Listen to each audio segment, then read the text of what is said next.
This is Kathy from Gadgets Top 321, and in today's video I'm going to be taking a look at Organic Studio Santiago's Sea Blue.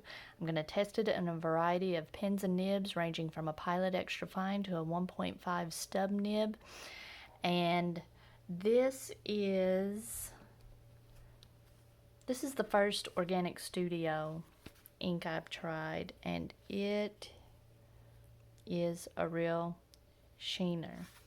And I was surprised. I thought that with it being this much of a sheening ink and this saturated, that it would really stick to the nib like some inks I've used, but you can see it did not. Didn't have to clean the nib off at all after I inked the pins up. Okay, so this is a Pilot 78G Plus with an extra fine nib.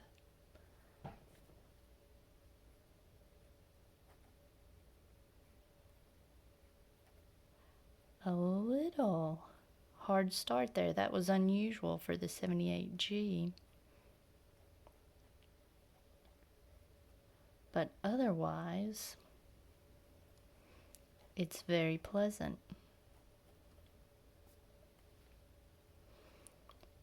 So I'm going to say that this is nice.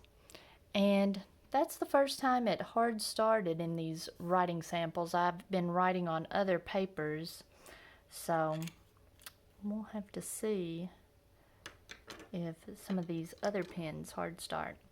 Next, I've got a Sailor Pro Gear Slim with a fine nib. Now I have been having trouble with other inks and other papers with this one hard starting, so let's see. Yep.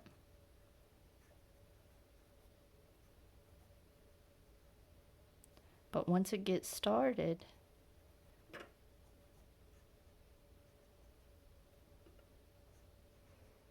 it's okay and very pleasant.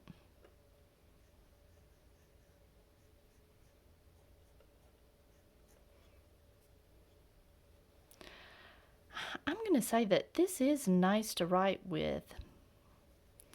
There's that hard starting issue, but once it gets started, it's really nice. Next, I've got a Platinum 3776 with a medium nib.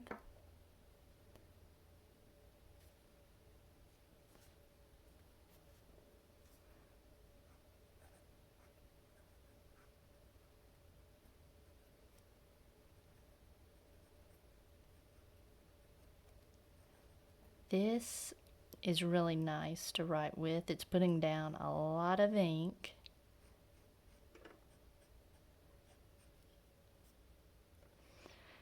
And again, I'm going to say it's nice.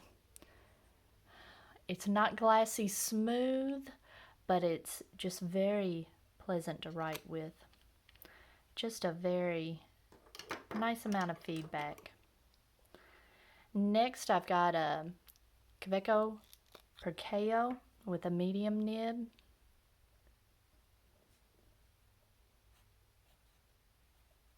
Wanted to hard start just a little bit there on the K.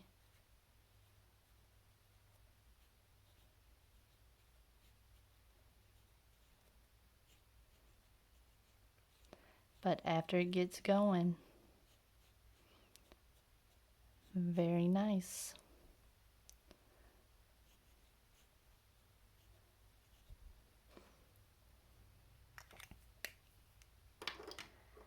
Next, I've got a Pilot Metropolitan with a cursive medium nib.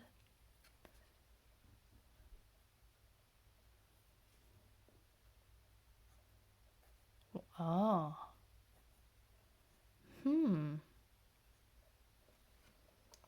Now, I wonder if this has something to do with me.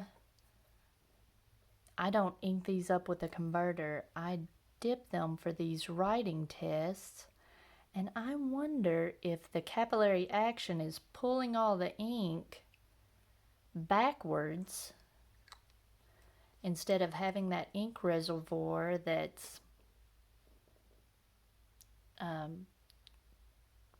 prompting the capillary action to go forward, because I know there's ink in here. I'm going to come back to this in just a minute. Let's do the last two. I've got a Nemesine Singularity with a 0.6 stub.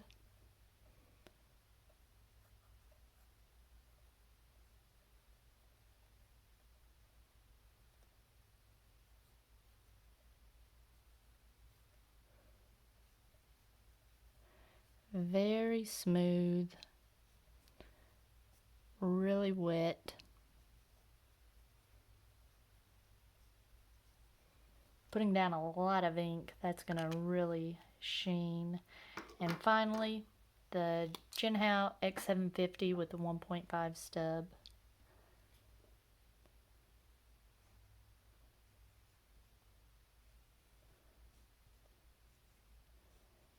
This is just really satisfying. That ink is so dark and saturated. That was fun to write with. I want to see what's up with this Metropolitan, because I really enjoyed writing on the other papers.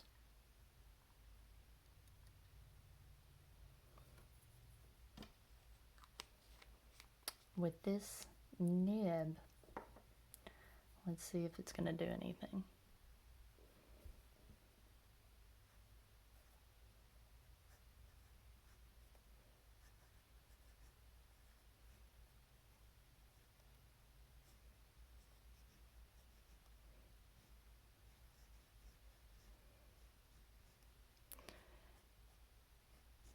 All right, and that is smooth.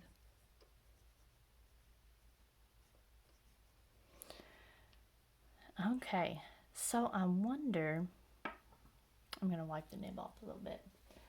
I've got a new rag started for this round of ink samples.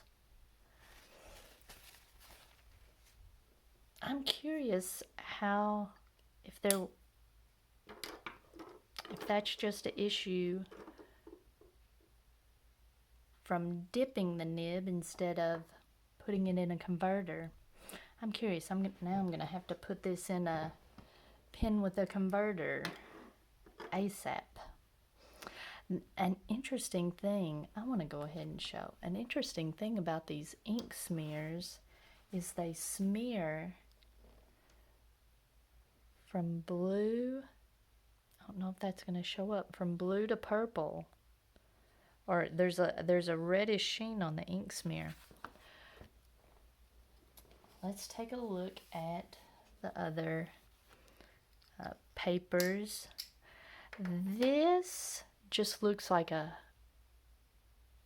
there's not much sheen on the ARC notebook paper, and everything was smooth and performed nicely until I got down to the stub. The wide stub, the 1.5 stub, didn't want to grab the paper very well, but all the others were very nice. And the Pilot 78G, extra fine, was really nice on this paper. I liked the finer nibs the best. The wetter nibs, let me see. Yeah, they really, nothing bled through. There's some show through with that. Well, maybe a little bit. It's just starting to bleed through with the 1.5 stub. So, unlike Noodler's Kung De Chang, which bled through on almost everything, this is like a super saturated ink that doesn't bleed through and doesn't really feather. That's nice. On Rhodia, everything was nice. The 1.5 stub, it grabbed the paper, didn't bleed through.